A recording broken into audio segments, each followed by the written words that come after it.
Dikelilingi gunung api, negara ini kaya akan kawasan karst.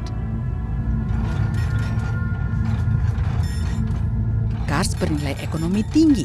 Selain sebagai bahan baku dalam industri semen, karst juga menjadi bahan baku industri lainnya.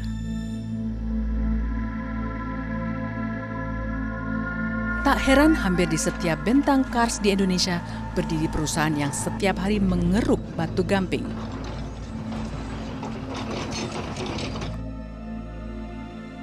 Eksploitasi kawasan karst menjadi ancaman bagi lingkungan.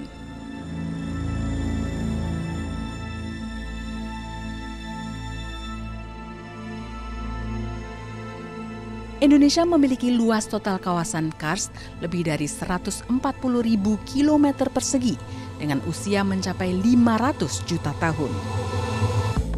Namun kini hampir seluruh karst di Pulau Jawa seluas 7.000 kilometer persegi atau 5% dari total kawasan karst Indonesia rusak dan jumlahnya terus bertambah setiap hari. Jika terus dibiarkan, selain lingkungan yang rusak, persediaan air bersih di kawasan karst Pulau Jawa akan habis. Sebab hingga tahun 2013, tercatat hampir 80 izin tambang karst dikeluarkan dan menyebar di 23 kabupaten di Pulau Jawa. PT Semen Indonesia hadir sebagai perusahaan produsen semen nasional.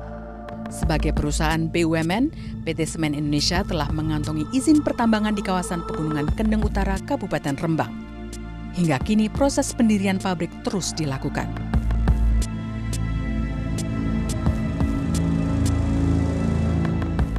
Adanya penolakan atas pendirian pabrik tak menjadi penghalang PT Semen Indonesia untuk membuka lahan baru. PT Semen Indonesia mengklaim pabrik PT Semen Indonesia yang didirikan di kawasan karst Pegunungan Kendeng Utara akan ramah lingkungan.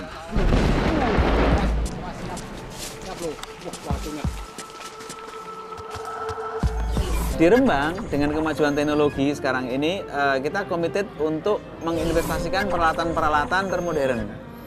Dalam artian seperti bag filter, ya, penahan debu, ini akurasinya sampai 100%. Kemudian selain peralatan yang modern yang akan kita tanamkan di sana, itu yang kedua adalah desain tambang, konsep desain tambang kita yang akan kita lakukan, yang kita berharap dengan desain ini pada akhirnya nanti justru akan mengimprove kualitas air seperti itu dan juga kualitas tanah yang ada di sekitarnya karena nanti akan kita reklamasi dan jadi tanah yang baik untuk pertanian. Kawasan karst terbentuk melalui pelarutan berbagai jenis batuan selama jutaan tahun. Pelarutan ini membentuk gua yang dialiri air. Maka karst dikenal sebagai sumber penyedia air bersih yang dapat digunakan untuk berbagai keperluan sehari-hari. Kawasan karst tidak dapat diperbarui. Sekali rusak, mata air yang berada di dalam gua pun akan mampat dan tertutup selamanya.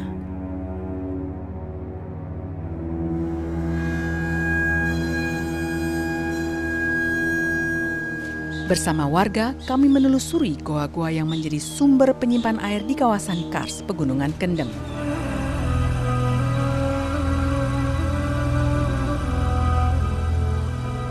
Jika perusakan lingkungan terus terjadi setiap hari di kawasan karst, lalu di mana negara?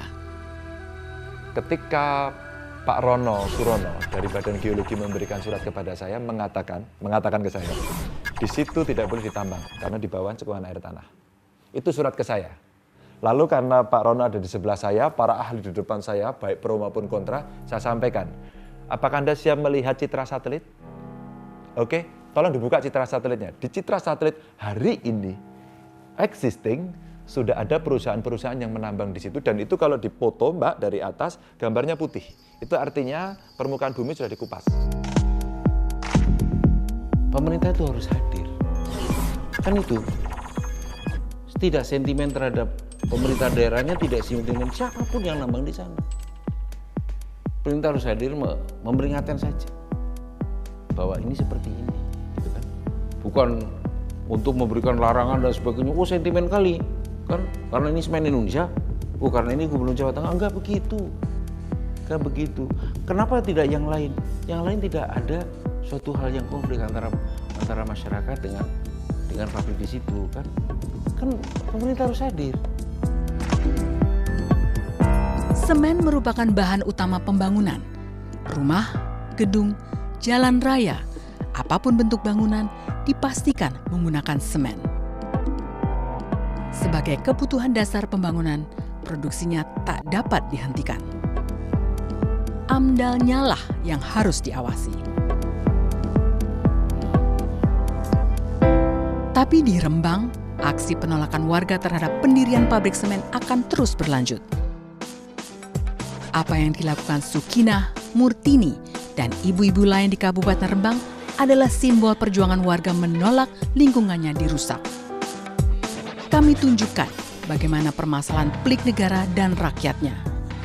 Demi apapun, adalah tidak benar jika ujungnya merusak lingkungan.